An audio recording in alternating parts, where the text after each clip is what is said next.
So we're just going to move on now and follow up on what we talked about last time, which is the sevenfold permutation. It sounds kind of intimidating, but it's actually what we'll be talking about in the 4 classes devoted to For Whom the Bell Tolls.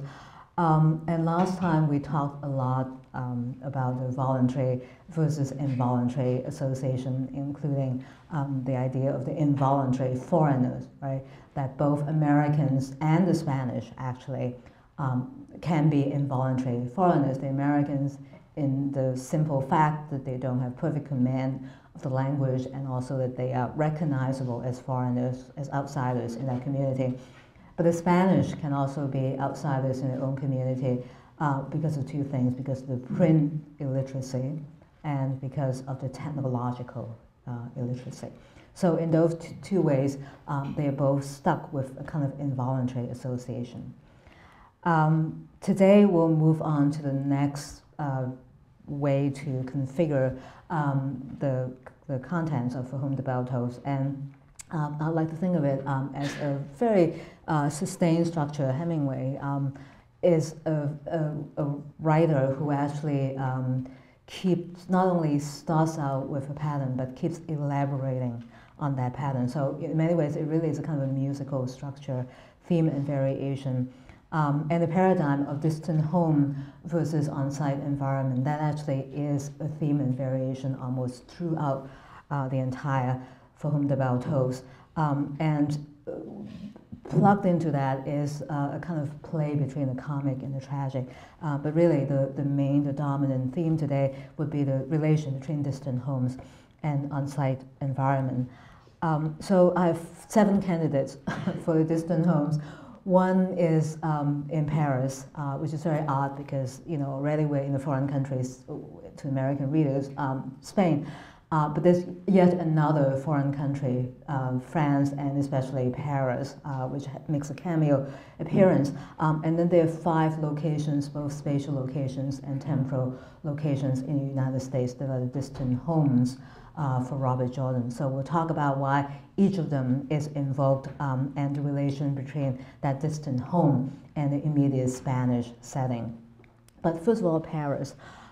Paris comes up in the context of Robert drinking the absinthe that he carries with him. And right before that, he's actually asked for wine, and there's not a lot of wine left. So Maria wants to give him wine, but Pablo says there's not much left. So he doesn't get to have the wine from the locals. And instead, he pulls out this bottle of absinthe, and nobody there has seen this. So he tells them that this is medicine. And the gypsy wants to taste what this medicine tastes like. Robert Jordan pushed the cup toward him. It was milky yellow now with the water, and he hoped the gypsy would not take more than a swallow.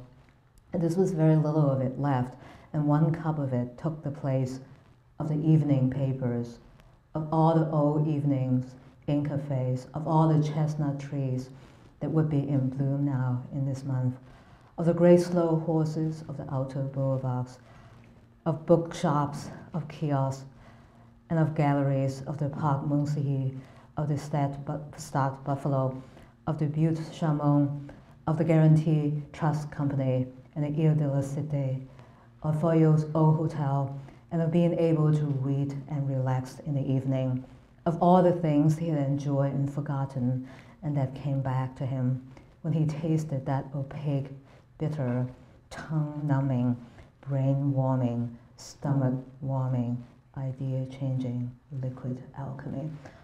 This is as beautiful a praise song to Paris as I've seen. But what is odd about this praise song of Paris is that it actually is not pointing to all the monumental tourist attractions of Paris, right? No Eiffel Tower in there, no Arc de Triomphe. Instead, it is the chestnut trees, actually the horse chestnuts in this picture, but chestnut trees all over Paris, very common sight. Kiosks, very, very common sight. Parc Monceau is not really, it's actually kind of out of the way. and it's not very spectacular. It's just a park. And then this Stad Buffalo, actually, I don't even, I have to look it up. It might not even be there. It's a cycling track. And then the park, the Butte Chaumont, is also not, I mean, it's a nice park, but I don't think it's that famous. It's more of a kind of a neighborhood park. It's on a hill, so they're kind of this hilly structure. This is the butte that gives the park the name. And then Ile de la Cité is the island in the middle of the sand. It's a very beautiful place, but once again, it's a neighborhood rather than, you know, a kind of major tourist attraction. Although the Notre Dame Cathedral is there. And finally, the Hotel Foyot. Once again, it's a, you know, it's a legend, but it's also a place that you would just walk by every day without noticing it. And that's really the main point, is that all those names, I don't even think it is Hemingway name dropping, because those names actually are not recognizable to most of us. Those are just the neighborhood features, the local features of one particular, various Paris neighborhoods. And those are the things that people would walk by every day and just take them for granted. And that is really what Paris means for Hemingway. He did spend, well, for Hemingway and also for Robert Jordan, Hemingway did spend several years in Paris. He wrote about it in Movable Feast. And he wrote very well in Paris. He said that he could actually write about Michigan best when he was in Paris. He said that in Movable Feast. So it was Hemingway's home in the sense that it's a place where a writer could write, and I think that there really is no better definition of home is that it's a place where you can work without self-consciousness, where you have a work routine, and you can count on being able to produce something every day. That's, for me, that's also actually my own definition of home. So it's kind of a minor variation on the Hemingway's kind of total obsession with writing. So you don't have to think about it. It's just there every day, and you can just do the same thing every day. So that is the security and the everydayness of Paris that is contrasted with the on-site environment, which is very violent, unpredictable, where he's so obviously a foreigner. Even though Hemingway was a foreigner in Paris, the fact that he was able to write so well in Paris meant that actually sort of the foreigners was sort of bracketed by his very productive relation to his own craft. Here, this in Spain is a totally different relation. So we'll look at what comes after that invocation in his own mind of Paris that is brought on by the absinthe. The gypsy made a face and handed the cup back. It smells of anise, but it's bitter as gall, he said. It is better to be sick than have that medicine.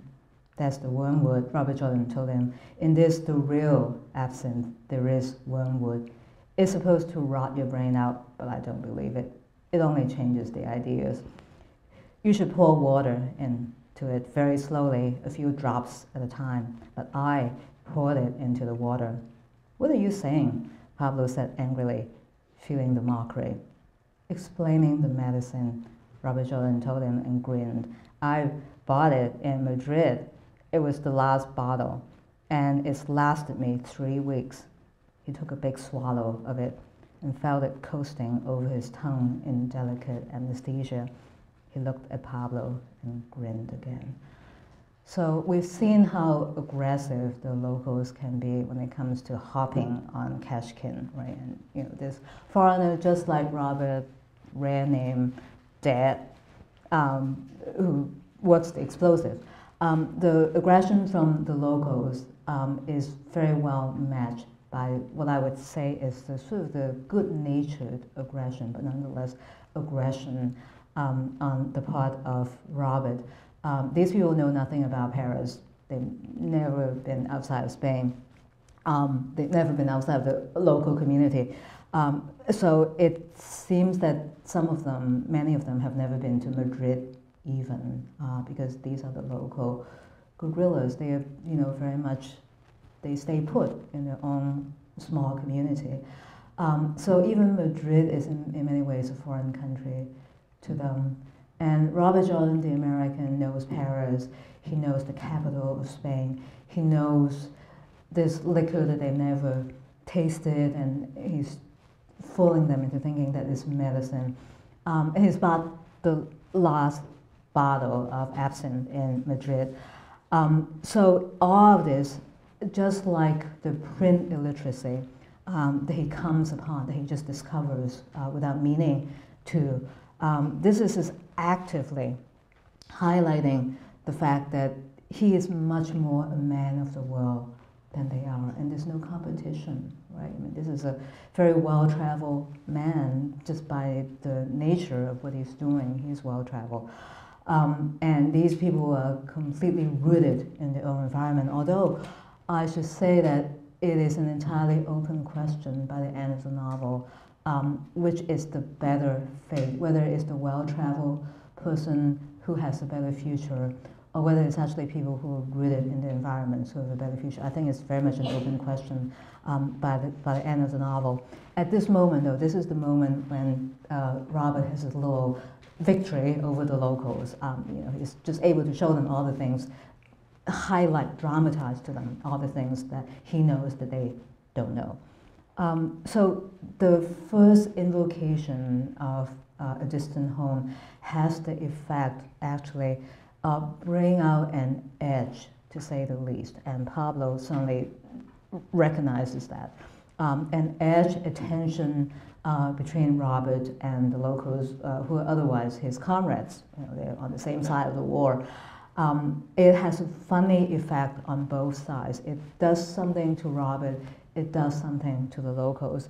And that's just not even America. That's, Paris is really, doesn't have any kind of special connotation, I don't think, to the locals, in the sense that Robert is not really, never considered a Frenchman.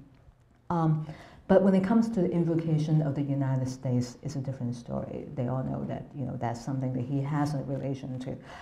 And in the progression, this is the kind of, we're starting out with the most benign, most kind of, at least not completely benign, and innocuous invocation of the United States. And this is Missoula, Montana, where Robert Jordan is from, and where he's thinking that he would go back to after the war, and that maybe he'll take Maria with him. And this is actually a good moment to think about, exactly the nature of that romance between Robert Jordan and Maria. Why not marry her? Sure, he thought, I will marry her. Then we'll be Mr. and Mrs. Robert Jordan of Sun Valley, Idaho, or Corpus Christi, Texas, or Butte, Montana. Spanish girls make wonderful wives. I've never had one, so I know. And when I get my job back at the university, she can be an instructor's wife.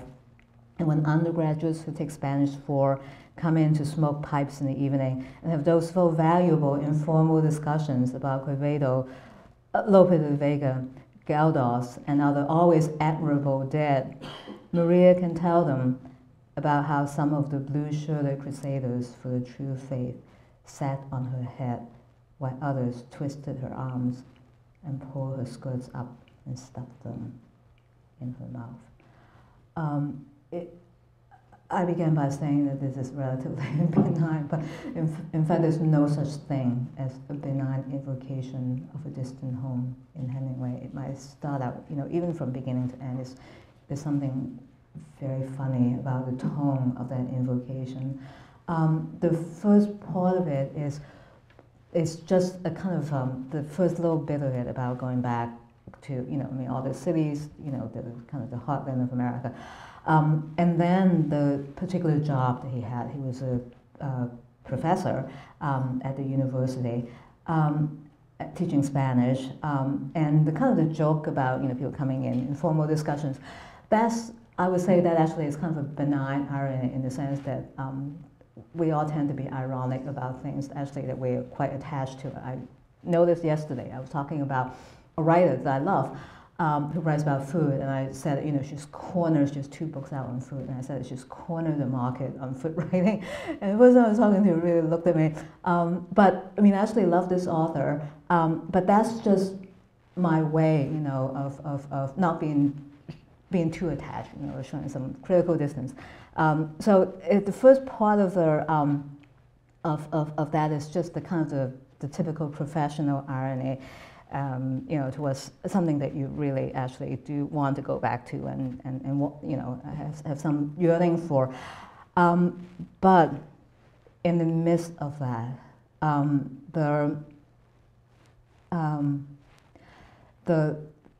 Robert just can't stop himself from importing something else to that otherwise benign environment. And so we sort of know ahead of time that Maria was once raped. We have no idea when that happened.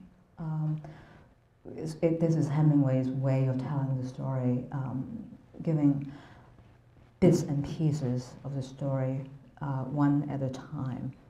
So this particular importation of something that happens in Spain into an otherwise innocent American environment has the way not only of darkening the textures of that otherwise innocent college town, but also completely changes his relation to the local setting. It's not even just a place where he's having trouble with Pablo. That's the least of the problem. They're much more deep-rooted problems. So this is another spin on the idea of being rooted in your community. Usually, when we think of being rooted in our community, we just think of, you know, having stayed there for a long time, maybe having been there for generations, or at least within the life of a person many, many years. And usually, it's a good thing.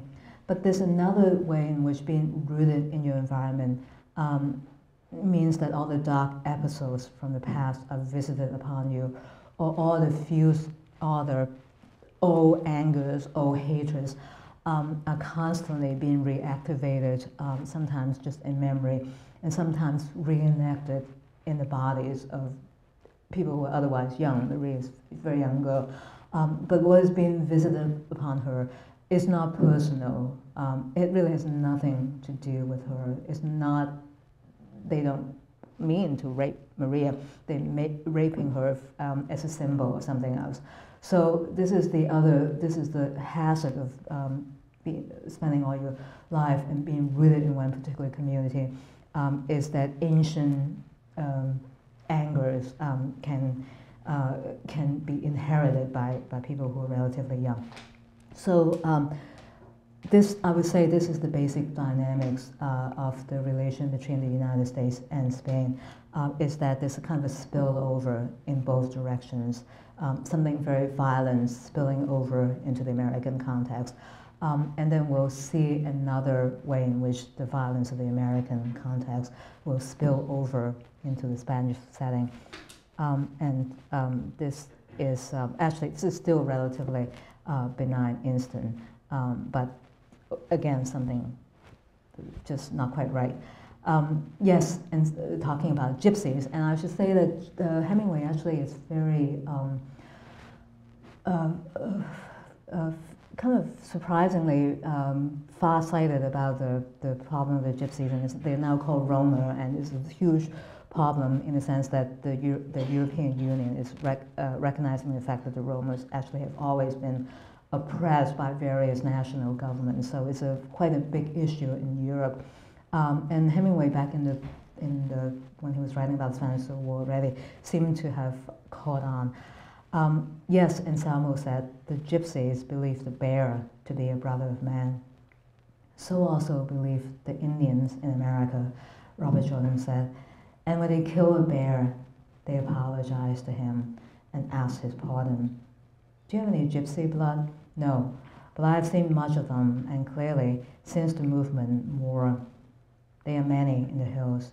To them, it is not a sin to kill outside the tribe.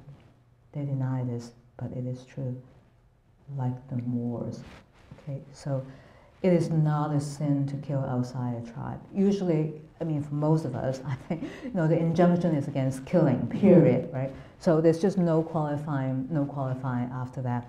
But according to Samo, it is completely okay for the Gypsies to kill anyone outside of the immediate tribe. So, it's a strict ethnic divide. Within your own tribe, you don't kill anyone, or you don't kill anyone unless you're under serious provocation. Outside of your tribe, you're free to kill anyone. So that's an incredible charge to level against the Gypsies. But what is weird is that Robertson comes up with this analogy, is that the Gypsies are just like the Moors. Okay, so this might not make any sense to us right now, but it turns out that this is actually one of the aspects of the deep cultural roots in Spain. This is a beautiful instance of the Moorish architecture in Spain. You guys know that the Moors from Africa, from North Africa, actually were the rulers in Spain for 800 years. It was in 1492, the same year that Columbus discovered the New World. It was the same year that the Moors were expelled from Spain along with Jews. The Moors and the Jews were the two persecuted ethnic groups in Spain. And so when Isabella of Castile expelled the Moors from Granada, there was a policy throughout Spain to try to erase Islamic book learning. Cordoba was a huge center of learning throughout the Middle Ages, and people from all over Europe would go to Cordoba to study. Arabic science was very, very advanced. Arabic Moorish architecture was beautiful. Cordoba had bathhouses, more public baths than any other city in Europe. It was basically a beacon of enlightenment in Spain, in all of Europe. And when they were destroyed by the Catholic forces, by the Catholic monarchs, there was much of an attempt to try to erase all of that. It wasn't successful. So we still, today, if we were to go to Cordoba or Toledo, we would still see lots of Moorish architecture. So there's one kind of sore point in Spanish history, is that they really have done this to a very glorious civilization. But there's another sore point that is more immediate to the Spanish Civil War. And this is reported by the American poet Langston Hughes, who was there along with Hemingway. And Langston Hughes was really struck by the presence of the Moors in the Spanish Civil War. So he wrote several pieces about the Moors, sometimes seeing them in the hospitals and actually having this very uneasy kinship between himself and the Moors. So this is from his essay, General Franco's Moors. The Moorish troops were colonial conscripts or men from the Moroccan villages, enticed into the army by offers what seemed to them very good pay. Franco's personal bodyguard consisted of Moorish soldiers, tall, picturesque fellows in flowing robes and winding turbans. Before I left home, American papers had carried photographs of turbaned Mohammedan troops marching in the streets of Burgos, Seville, and Malacca. And the United Press dispatch from Gibraltar that summer said Arabs have been crossing the Straits of Gibraltar from Spanish Morocco to Algeciras and Malacca at the rate of 300 to 400 a day.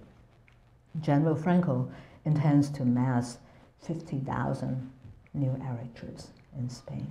So given the past history, given the uneasy relation between the Spanish and the Moorish population of North Africa, for General Franco actually to use the Moorish troops as very active combat units against the Spanish Republican side, that is about the worst he could have done. It was successful, actually. He won the war, but it was about the worst in terms of being tone deaf.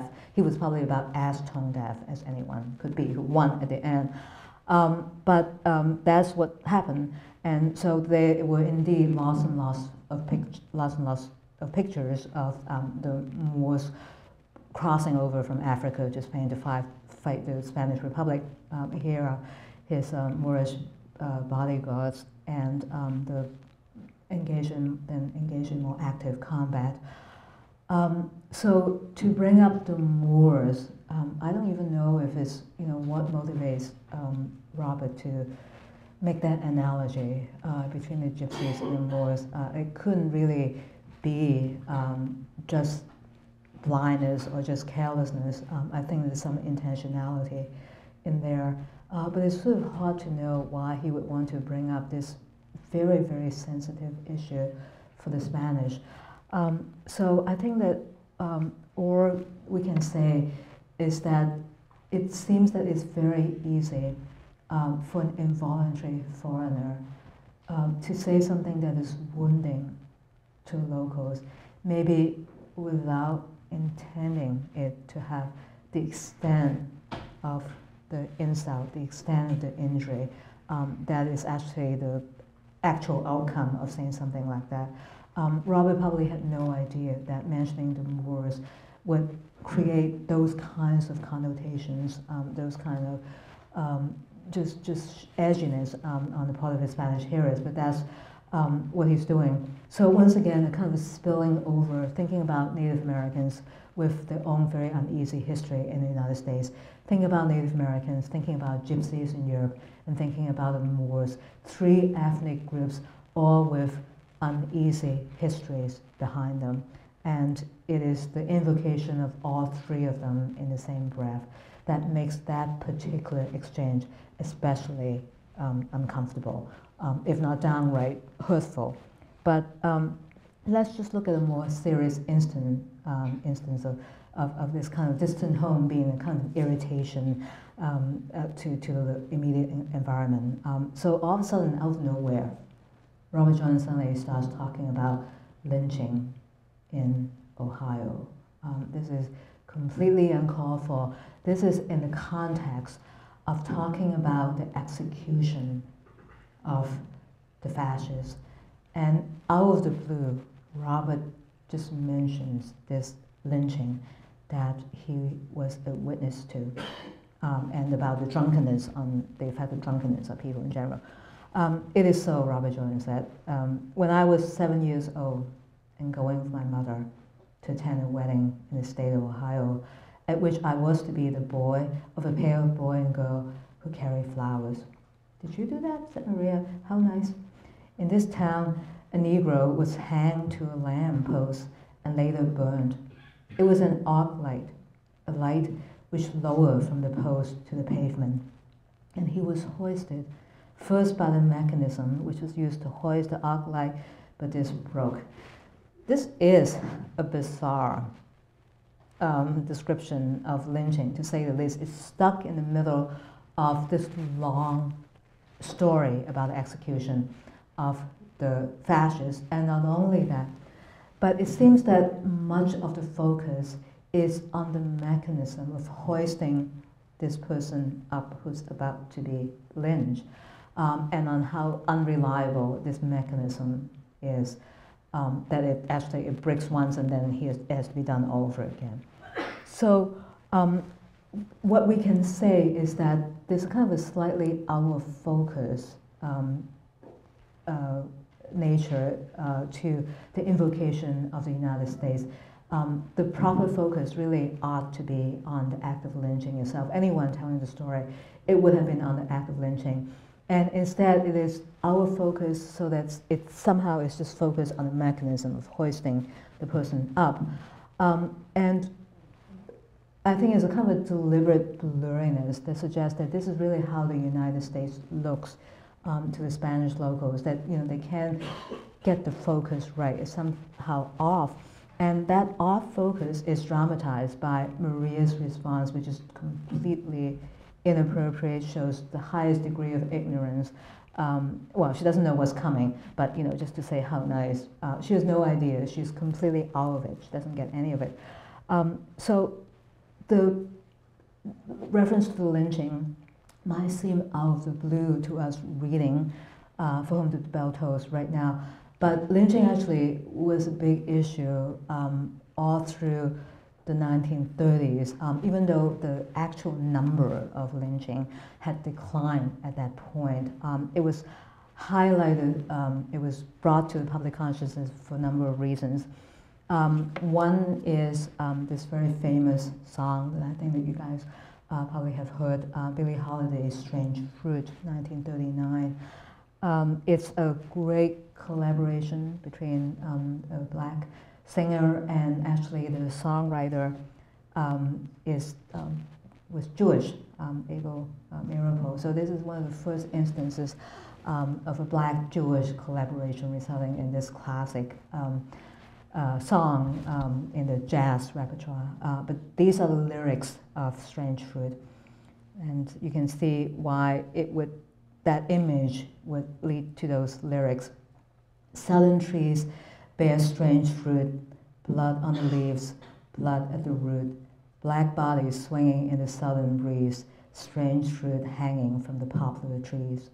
Pastoral scene of the gallant South, the bulging eyes and the twisted mouth, the scent of magnolia, sweet and fresh, then the sudden smell of burning flesh. Here is a fruit for the crows to pluck, for the rain to gather, for the wind to suck, for the sun to rot, for the tree to drop. Here is a strange and bitter crop. The lyrics, Billie Holiday was the one who made the song famous, but really it was Abel Meeropol that made the song such a great song. And I think the power of the song really just comes from the contrast, the alternate rhythm between the kind of cliche image of the South, the pastoral South, the magnolia, the smell of the magnolia, and then the smell of the burning flesh, is that alternate rhythm that generates the peculiar power of this song. So that's partly why lynching was such an issue on everyone's consciousness in the 30s. But there were also other issues, and in fact, the song is a great song, but it's also slightly misleading in the sense that it's suggesting that lynching was strictly a Southern phenomenon, which actually wasn't the case. And so all we have to do is look at this New Yorker cover of March 1938, very late, really very, very late for this to be on the New Yorker's cover. This raises, just the northern population being flabbergasted at how lazy and drunken blacks are because they were migrating in large numbers to the north. So a relatively new phenomenon in the 20th century actually was the substantial number of lynchings, both in the Northeast and also in the Midwest. So this is a kind of very famous lynching, double lynching at Thomas Ship and Abram Smith in Indiana in 1930. So once again, very, very late for that. And it's because of these very sensational lynchings in the North that the NAACP actually had this regular practice of just hanging out a flag in the New York City office announcing that a man was lynched yesterday. And that was also in the 1930s. So it was something that was an ongoing problem and very much a kind of a hot button issue in the 1930s. So as a consequence of that, there was an anti-lynching bill that was trying to make its way through Congress and the Senate, and it passed in the House, but because of a filibuster in the Senate, it led to the withdrawal of the bill in February 1938. It was just something that just never went away. I mean, it was an unresolved issue all the way through the 1930s. And so Hemingway actually was very much plugged into the politics of the United States when all of a sudden he would make Robert Jordan suddenly make a reference to lynching.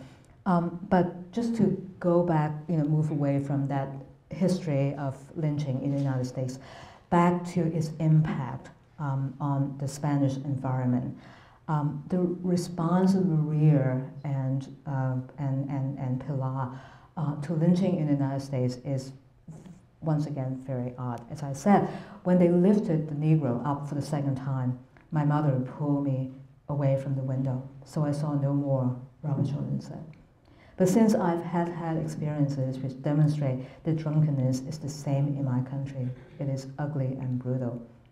You were too young at 7, Maria said. You were too young for such things. I've never seen a Negro except in a circus, unless the Moors are Negroes. Some are Negroes and some are not, Pilar said. I can talk to you of the Moors. So this is mind-boggling that this should be the response to lynching in the United States. We can't even say that it would be reassuring to say that it's just cultural ignorance or the impossibility of cross-cultural understanding that is resulting in the responses from Maria and Pilar. It would be nice to be able just to say, it's because they don't know anything about the United States. But I don't even think that that is the case. So I would invite you, actually, this is something to think about, why the Spanish always have such weird, and that's putting it mildly, weird responses to violence in the United States, period. The response is never the right response. It's always so off focus that it's not even the wrong response. It's just hard to believe that anyone would respond like that. But what we see right there is that there's once again the weird invocation of the Moors in conjunction with violence in the United States. So all we know is that when they try to make sense of something that they don't understand, when the Spanish try to make sense of something that they don't understand, the Moors are the ones who are the people who come to their minds. But it's a moment when any kind of communion between Robert and Maria and Pilar, any previous communion between them is completely breaking down. So I just want to talk about another episode that has exactly the same kind of structure of incomprehension, ignorance, and incomprehension on the part of the Spanish. And this has to do with the Republican Party. You guys remember that the leftists in Spain were the Republicans, right? They're defending the Spanish Republic. So to be a Republican in Spain means that you are on the left. And this is the context for that conversation. My father was a Republican all his life, Maria said. It was for that they shot him. My father was also a Republican all his life. Also my grandfather, Robert Jordan said. In what country? The United States. Did they shoot them? The woman asked. Que va, Maria said. The United States is a country of Republicans. They don't shoot you for being a Republican there. All the same, it is a good thing to have a grandfather who was a Republican, the woman said. It shows a good blood. My grandfather was on the Republican National Committee, Robert Jordan said. That impressed even Maria. And is thy father still active in the Republic? Pilar asked. No, he is dead. Can one ask how he died? He shot himself. For avoiding being tortured, the woman asked. Yes, Robert Jordan said. To avoid being tortured. So this is where we get that mix of the comic and the tragic. It is a comedy of errors so far. For a good part of that passage, it is a comedy of cross-cultural error.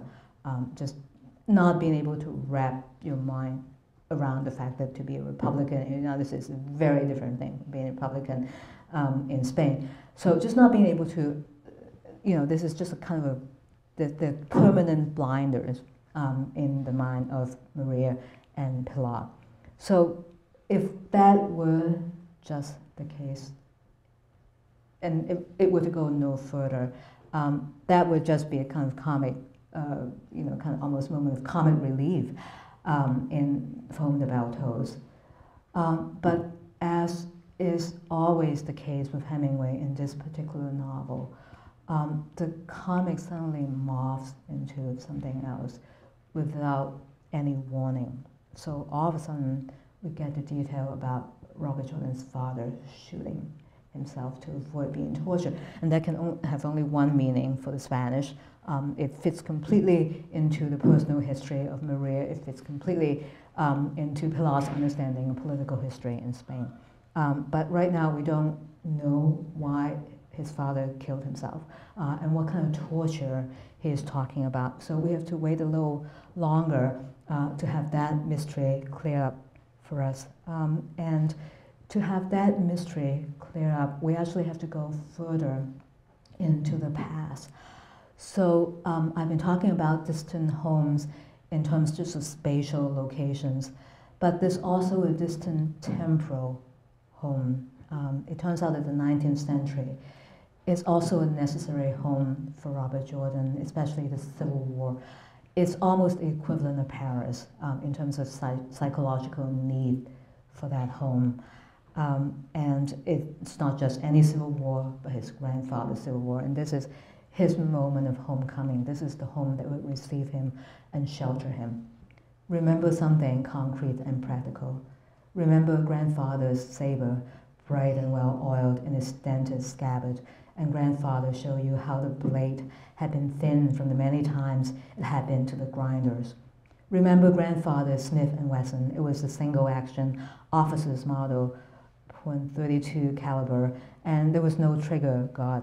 It had the softest, sweetest trigger pull you had ever felt, and it was always well oiled, and the bore was clean, although the finish was all worn off, and the bright metal of the barrel and the cylinder was worn smooth from the leather of the holster.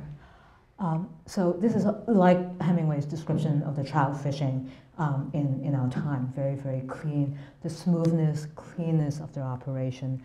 But in this particular context, the smoothness and the cleanness and the worn-outness of that pistol suggests that this is a well-used weapon.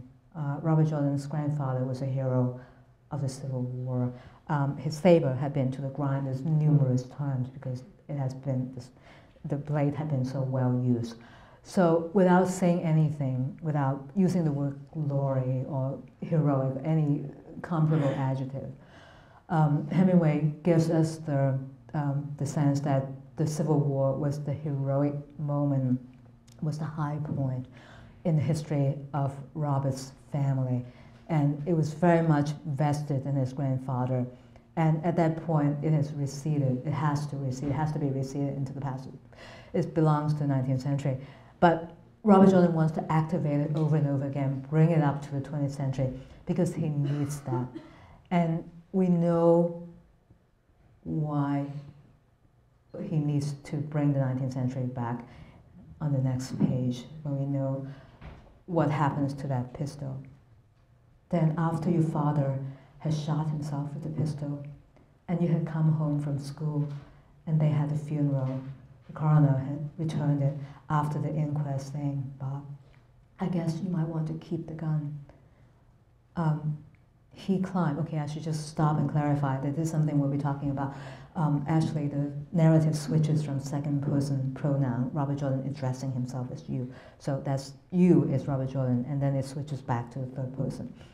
He climbed out on a rock and leaned over and saw his face in the still water and saw himself holding the gun, and then he dropped it, holding it by the muzzle, and saw it go down, making bubbles until it was just as big as a watch charm in the clear water, and then it was out of sight. So this passage that comes just on the opposite page from the previous invocation of the Civil War weapons of the grandfather tells us exactly why the 19th century and the Civil War is a necessary emotional shelter for Robert. He's just so ashamed of his father. He wants to clean out that entire episode, drop it into the clear water so that it will be completely out of sight. He can do that to the pistol. He can't do it to the actual history itself, but that's as close as he can get to wiping out that history. And so in this moment, actually, there is no Spanish environment that is invoked. And I think that this is no mention of the immediate Spanish setting. And I think that that is suggestive as well in the sense that really the homes for Robert, I think, and it's a very pessimistic reading of the novel, there are basically just two homes for Robert.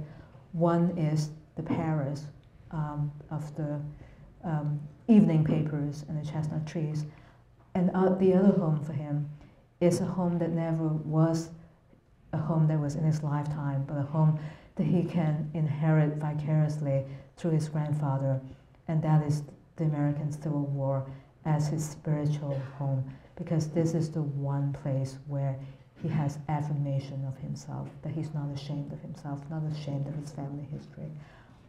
And so those are impossible homes for him at this point.